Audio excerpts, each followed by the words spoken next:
হে ভগবান, আর কতদিন আর কতদিন আমি গরিব হওয়ার জন্য আমার বইয়ের থেকে অপমান সহ্য করব। রোজ রোজ আমি সারা গ্রাম ঘুরে শুধু একবেলার খাবারের মতোই চাল পাই, যার জন্য আমাকে আমার বইয়ের থেকে অপমানিত হতে হয়।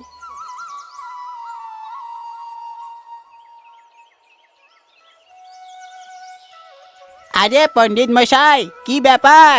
আজকাল আপনাকে একটু বেশি বিরক্তিকর দেখাচ্ছে যে।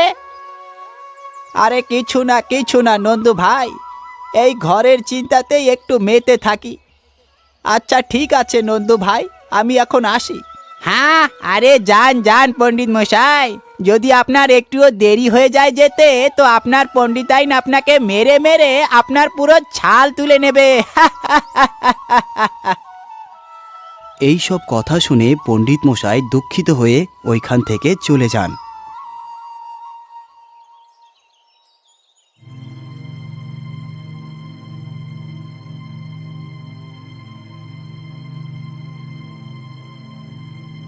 আরে ভাগ্যবতী, তুমি কোথায়? দেখো আমি এসে গেছি। হ্যাঁ হ্যাঁ, সেটা তো আমি দেখতেই পাই যে রোজ কেমন নির্লজ্জের মতো আপনি খালি হাতে বাড়ি ফিরে আসেন। আরে ভাগ্যবতী, তুমি সব সময় এত রেগে থাকো কেন? যদি আমি বেশি ভিক্ষা না পাই তো এতে আমার কি দোষ? না না, এখানে তো আপনার কোনো ভুল নেই। সব ভুল তো আমার, যে আমি আপনার মতো একটা মানুষকে বিয়ে করে আমার পুরো জীবনটা বরবাদ করে এখানে জ্বলে পুড়ে মরছি। এইভাবেই তাদের জীবন কাটছিল। ব্রাহ্মণ সারা দিন ভিক্ষা করত, কিন্তু শুধুমাত্র একজনের খাবারের মতোই চাল আনতে পারত।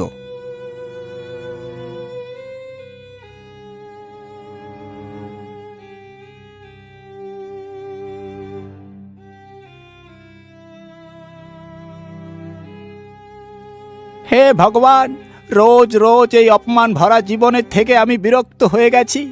হয়তো আমাকেই নিয়ে নাও, নয়তো আমার এই দুষ্টু বউটাকে মেরে ফেলো। কি করি এই দুষ্টু বউকে নিয়ে? কি করে আমার পিছন ছাড়াই? আমাকে কোনো উপায় বের করতেই হবে। হে ভগবান, আমাকে কোনো উপায় বের করে দাও। হ্যাঁ, এইটা ঠিক হবে।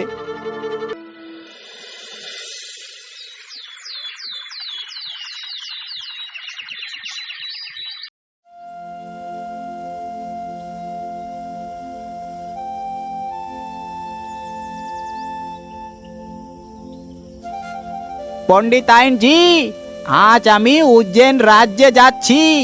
ওখানকার রাজা নাকি ভীষণ দয়ালু। উনি প্রত্যেক দিন ব্রাহ্মণদের সোনা দান করেন, আর আমিও ওখান থেকে আজকে অনেক সোনা নিয়ে আসব। আপনি সত্যি বলছেন? হ্যাঁ হ্যাঁ ভাগ্যবতী, আমি একদম ঠিক বলছি। আরে আরে, তাহলে আপনি এখানে ফালতু কথা বাড়িয়ে সময় নষ্ট কেন করছেন? তাড়াতাড়ি যান। যদি রাজার সব ধন সম্পদ অন্য কেউ পেয়ে যায় তো, তাহলে তো তুমি কিছুই পাবে না। তাড়াতাড়ি যাও। এই কথা শুনে ব্রাহ্মণ কিছু খাবার বেঁধে নিয়ে ঝোলার মধ্যে রেখে দেয়, আর ওইখান থেকে বেরিয়ে পড়ে।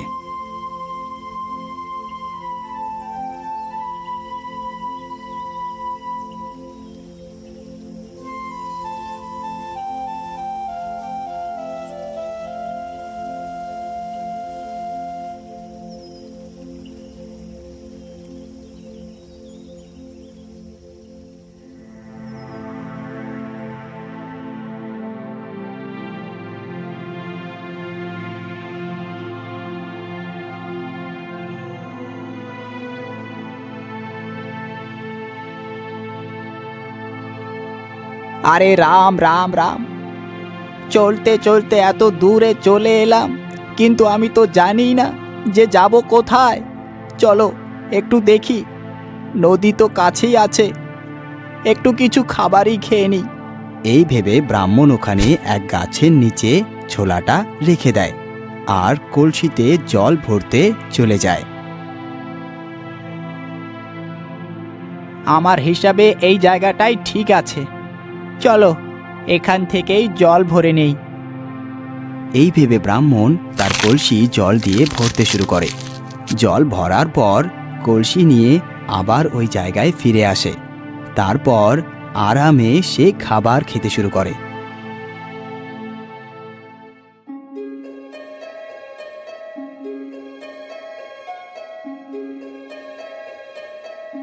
আরে বাহ, খাবার খেয়ে তো মনে অনেক শান্তি লাগছে। এবার খাবার তো খেয়ে নিলাম, চলো এইবার একটু এই জায়গাতেই আরাম করে নেই। তারপর ওই ব্রাহ্মণ ওখানে গাছের নিচে শুয়ে পড়ে। আর কিছুক্ষণ পরেই ওখানে একটা সাপ আসে আর ব্রাহ্মণের ঝোলাতে ঢুকে পড়ে। তখনই হঠাৎ ব্রাহ্মণের ঘুম ভেঙে যায়। আরে আমাকে এমন কেন মনে হলো যে আমার কাছে কেউ এসেছিল, কিন্তু এখানে তো কেউই নেই। ব্রাহ্মণ তাড়াতাড়ি তার ঝোলা খুলে দেখে যে ওর ভিতরে এক বিশাল সাপ বসে আছে। আরে রে রে রে রে, রাম রাম রাম, কতটা ভয়ানক সাপ! আমি তো মরতে মরতে বেঁচে গেছি, নয়তো এই সাপ আমাকে মেরেই ফেলতো। তাছাড়া এই সাপকে দেখে আমার মনে একটা খেয়াল এসেছে। আমি এমন করি, এই সাপকে ধরে বাড়িতে নিয়ে যাই আর এটা আমার বউকে দিয়ে দেব। যখনই ও এই ঝোলাটাকে খুলবে তখনই এই বিষাক্ত সাপ ওর খেল শেষ করে দেবে। এই ভেবে ব্রাহ্মণ ওই ঝোলার মুখ বেঁধে দেয় আর ওটা নিয়ে বাড়ির উদ্দেশ্যে রওনা দেয়।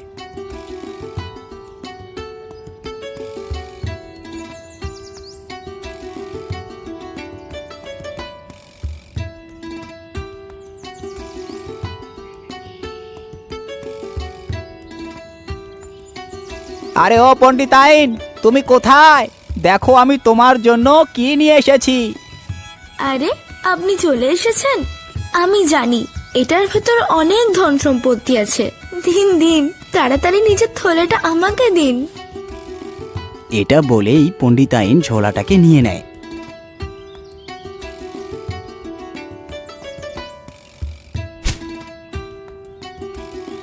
আরে দাঁড়াও দাঁড়াও ভাগ্যবতী, এতটাও চটপটের কি আছে? আমার একটুখানি কাজের কথা মনে পড়ে গেল, তো আমি ওই কাজটা শেষ করে খুব তাড়াতাড়ি ফিরে আসব। আচ্ছা, আমি এখন আসি। বেশ বেশ, ঠিক আছে। আপনি সাবধানে যাবেন আর সাবধানে আসবেন। এই কথা শুনেই ব্রাহ্মণ ঘর থেকে বাইরে চলে আসে আর বাইরে থেকেই দরজা বন্ধ করে দেয়। পণ্ডিতাইন যখনই ওই ঝোলাটাকে খোলে দেখে একটা বিশাল সাপ ঝোলাতে বসে আছে। সাপ? আরে কেউ দরজাটা তাড়াতাড়ি খোলো না, এটার ভেতর তো সাপ আছে। পণ্ডিতাইন ভিতরে চিল্লাতেই থাকে, কিন্তু পণ্ডিত মশাই কিছু না বলে চুপচাপ এক ঘরের কোণায় দাঁড়িয়ে থাকেন। কিছুক্ষণ পর পণ্ডিতাইন চিৎকার করা বন্ধ করে দেয়। আরে বাবা, আমার মনে হয় সাপ আমার কাজ করে দিয়েছে। চলো তাড়াতাড়ি গিয়ে দেখি আর মিছিমিছি কান্না করার নাটক করি। এই ভেবে পণ্ডিত মশাই যেই দরজা খোলে তো দেখে যে এক ঘরের ভিতর এক সুন্দর বালক দাঁড়িয়ে আছে। আর ওই পণ্ডিতাইন চুপচাপ দাঁড়িয়ে থেকে ওই বালককে দেখছে। ব্রাহ্মণ এই বালককে দেখে অবাক হয়ে গেছিল, কিন্তু এই বাচ্চা আর অন্য কেউ ছিল না, ওই সাপেই ছিল, যার কাছে চমৎকারী শক্তি ছিল। ও নিজের রূপ যে কোনো রূপে বদলাতে পারে। ওই দিন থেকেই ওই বালক ওই ব্রাহ্মণের বাড়িতেই থাকতে শুরু করে। যেদিন থেকে ওই বাচ্চা ব্রাহ্মণের বাড়িতে এসেছে সেই দিন থেকেই ব্রাহ্মণের দারিদ্রতা শেষ। এখন পণ্ডিত আর পণ্ডিতাইনের যা ইচ্ছে করে তা সঙ্গে সঙ্গে পূরণ হয়ে যায়। সোনা, আজকে আমার কোনো মিষ্টি খাওয়ার ইচ্ছা করছে। তুমি তোমার শক্তির সাহায্যে আমাকে কিছু রসগোল্লা এনে দাও। মায়ের আদেশ শুনতেই ওই বালক তার শক্তি দিয়ে এক থালা রসগোল্লা এনে দেয়। পণ্ডিত আর পণ্ডিতাইন ওই বালকের নাম রেখেছিলেন নাগরাজ।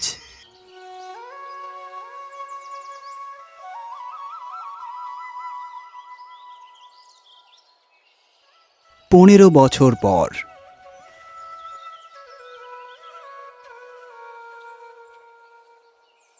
একদিন নাগরাজ উদাস হয়ে বাড়িতে বসেছিল।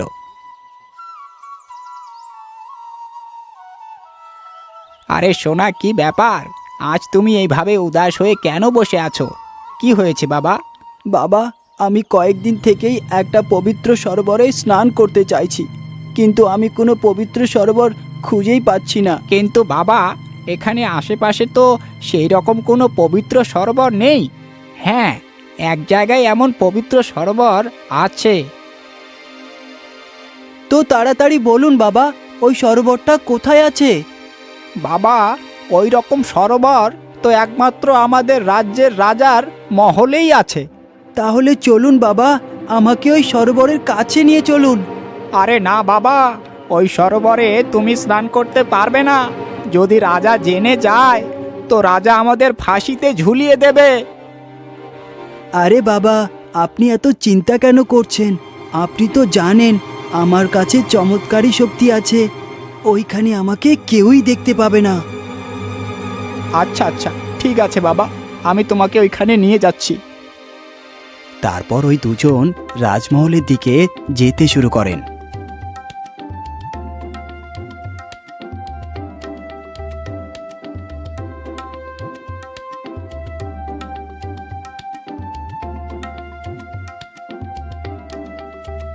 বাবা, এই হলো সেই রাজমহল যার ভিতরে ওই সরোবর আছে। কিন্তু বাবা, তুমি এর ভিতরে যাবে কি করে? বাবা, আপনি চিন্তা করবেন না, আমি শুধু একটি ছিদ্র খুঁজছি যার মাধ্যমে আমি ভিতরে যেতে পারি। তারপর দুজনে দেওয়ালে ছিদ্র খুঁজতে শুরু করে। আরে বাবা দেখ, এখানে একটা ছিদ্র খুঁজে পেয়েছি। তারপর সেই নাগরাজ নিজের রূপ একটি ছোট্ট সাপে পরিবর্তন করে সেই ছিদ্রের মাধ্যমে ভিতরে ঢুকে পড়ে।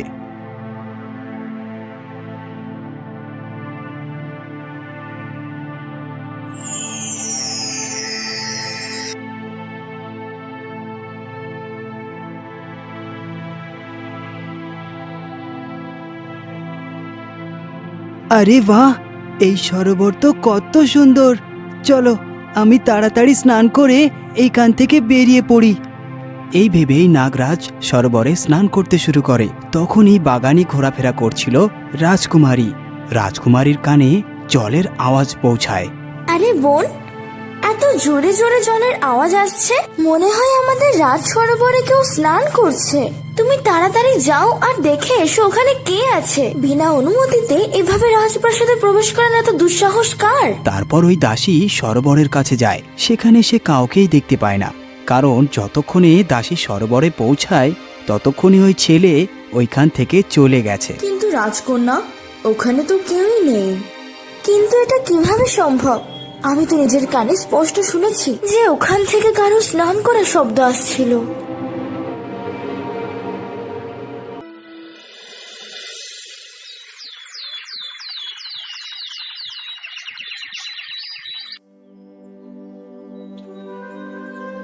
পরের দিন আবার নাগরাজ সেই সরোবরে স্নান করার জন্য আসে।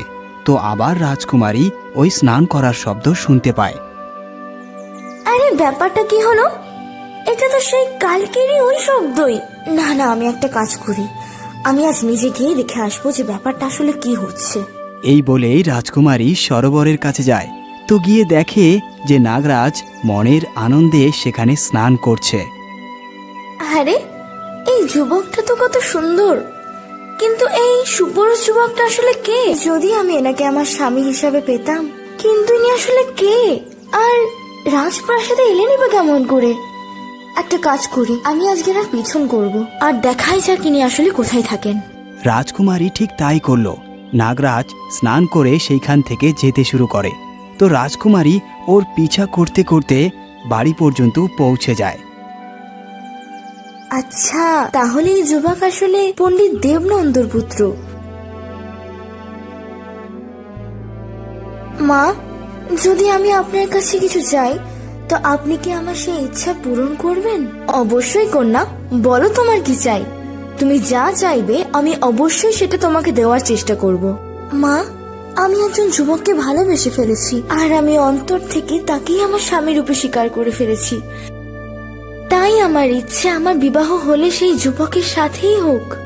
কিন্তু কন্যা, ওই যুবক আসলে কে? মা, ওই যুবক আমাদের রাজ্যের প্রজা পণ্ডিত দেবনন্দর পুত্র।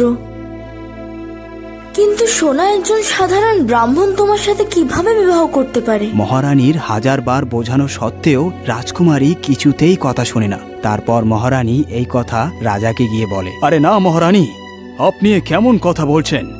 কখনো কি আকাশ আর পাতাল একসাথে মেশে?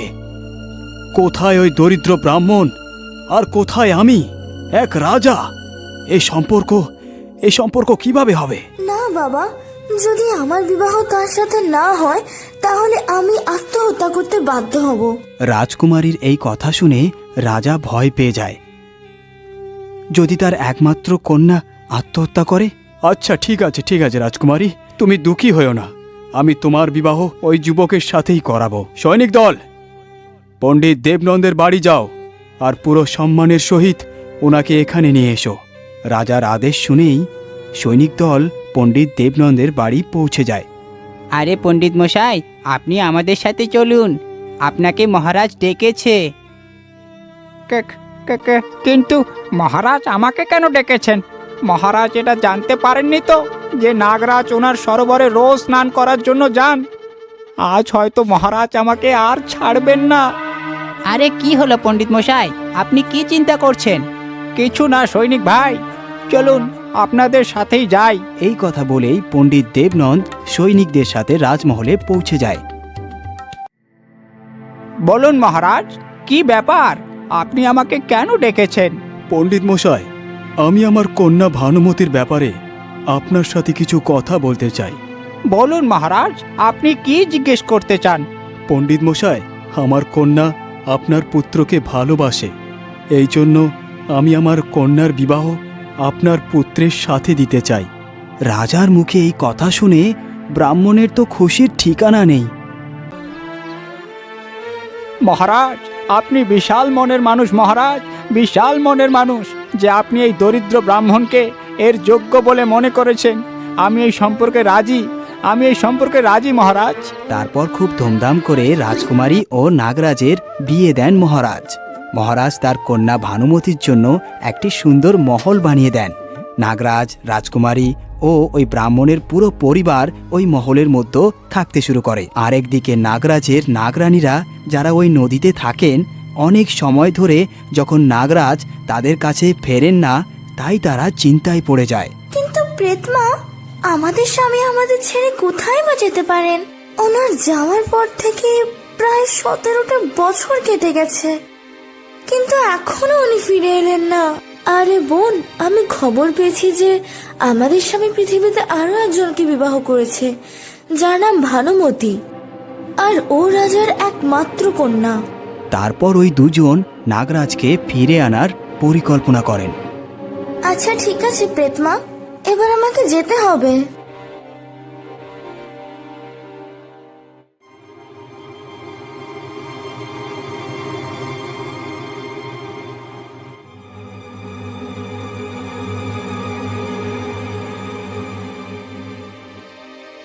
নাগরানী নদী থেকে বেরিয়ে নিজের রূপ পরিবর্তন করে এক গরিব দুঃখী মহিলার বেশ ধারণ করে আর নাগরাজের মহলে পৌঁছে যায়। নাগরাজ ও তার পিতামাতা কেউই বাড়িতে ছিল না। বাড়িতে শুধুমাত্র রাজকুমারী ভানুমতিই ছিল।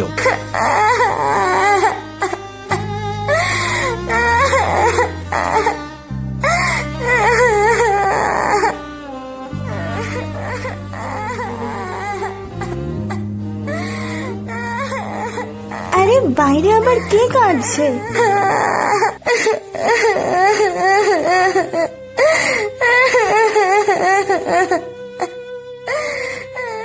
আরে আপনি কে? আর আপনি কিসে এত কষ্ট পেয়ে কাঁদছেন? রাজকন্যা, আমার নাম চন্দ্রবতী, আর আমি কাঁদছি কারণ আপনি আমার স্বামীর সঙ্গে বিবাহ করে ওনাকে আমার কাছ থেকে কেড়ে নিয়েছেন। আপনার স্বামী নাগরাজ আসলে আমার স্বামী। আরে এটা তুমি কি বলছো? উনি তোমার স্বামী কিভাবে হতে পারেন? রাজকন্যা, যদি আপনার আমার কথায় বিশ্বাস না হয় তাহলে আপনি আপনার স্বামীর পরীক্ষা নিতে পারেন। হ্যাঁ হ্যাঁ, কেন না, বলুন আপনার কেমন পরীক্ষা চাই নাগরাজের কাছ থেকে। মাত্র একটাই উপায় আছে রাজকন্যা, আপনি আপনার স্বামীকে পাশের নদীতে নামতে বলুন। যদি উনি ডুবে যান তাহলে উনি আপনার স্বামী নন, আমারই স্বামী। আর যদি উনি না ডোবেন তাহলে উনি আপনারই স্বামী। আমারই কোথাও ভুল হয়েছে। এই বলে ওই মহিলা ওইখান থেকে চলে যায়।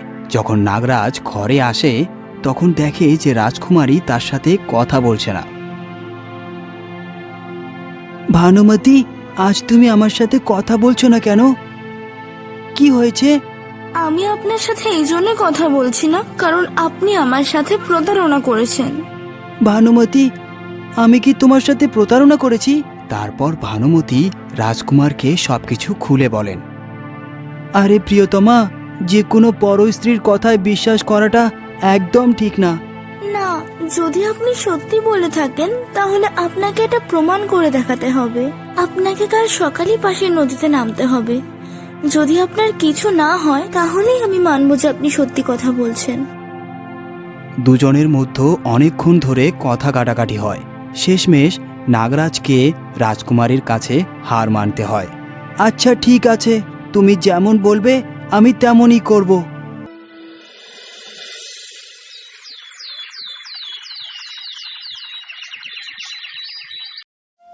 পরের দিন সকাল হতেই নাগরাজ তথা ওই রাজকুমারী দুজনেই ওই নদীর কাছে পৌঁছে যায়।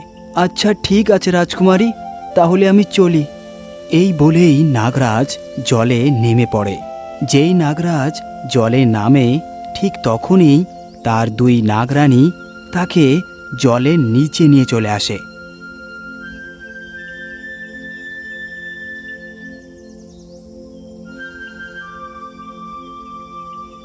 রায়, তুমি কোথায় চলে গেলে?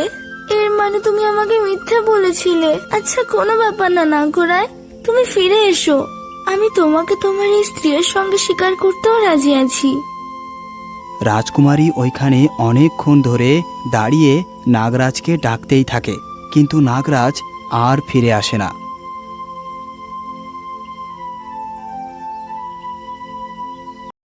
হে ভগবান, তুমি এটা আমার সাথে কি করলে?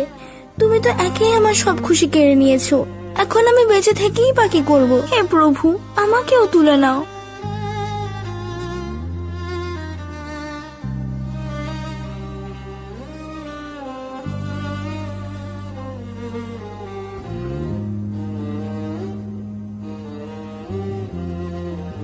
ভিক্ষাম দেহি, ভিক্ষাম দেহি, ভিক্ষাম দেহি, ভিক্ষাম দেহি। এই নিন মা, আজকে আপনাকে স্বয়ং ভানুমতি ভিক্ষা দিচ্ছে। কাল হয়তো এ ভানুমতি নাও থাকতে পারে। আরে বাবা, তাহলে তোমার নামই ভানুমতি? হ্যাঁ মা, আমার নামই ভানুমতি। কিন্তু কন্যা, তুমি এরকম ভাবে কথা কেন বলছো? তারপর রাজকুমারী ওই বৃদ্ধ মহিলাকে সব কাহিনী খুলে বলেন। কন্যা, কাল রাতে যখন আমি পাশের নদীর পাশ দিয়ে ফিরছিলাম, তখন নদী থেকে একজন সুপুরুষ রাজপুত্র এসে আমাকে ভিক্ষা দিয়েছিল। আমি নাগরাজ এখানে উপস্থিত সমস্ত প্রাণীদের আমার প্রিয়তমা ভানুমতির তরফ থেকে পেট ভর্তি ভোজন খাওয়াতে চাই।